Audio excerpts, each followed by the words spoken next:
जुम्लाबाट आएका मल्लहरूलाई छोडिदियो। पछि ती मल्लसँग लडाइँ भयो। पछि आए हामी त्यो उमाटो छोडेर हामी यहाँ चाहिँ तल्लो बोगटानमा आयौँ। त्यो पल्लो बोगटानको कुरो हो।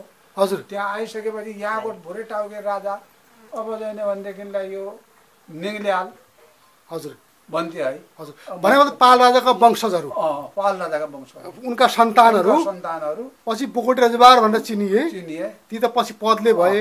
ती पाल राजाको सन्तानसँग हजुरको धिद्धरम बानियो। धिद्धरम बनियो। त्यो तिनीहरू त्यो डोली राजाको त्यहीसित तिनीहरू मल्लसित ऊ भएर उनलाई छोडेर अनि तिनीहरूसित सङ्घर्ष भएर त्यो चाहिँ भनेदेखिलाई बमहरूलाई हाम्रो पुर्खाले साथ दिएर त्यही दिनबाट आजदेखि तैँले चाहिँ त्यो सूर्य वंश रवि गोत्रलाई छोडेर अहिले चाहिँ मेरो यो रघुवंश र सौनम गोत्र 5 नम्बर पर्वत मध्याह्नी शाखा यो हाम्रो हो भनेर त्यहाँ चाहिँ त्यहाँका तिनीहरूले बमजीले भनेको हुनाले आजदेखि तैँले मलाई साथ दिई मलाई विजय गरिस्।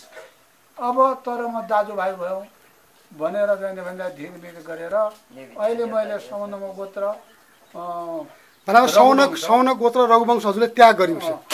आफ्नो पुर्खाको गोत्र वंश लिइबक्सेछ। अहिले पूजापाठ गर्दा पनि के गरिबक्सिन्छ? अहिले म पूजा गर्दा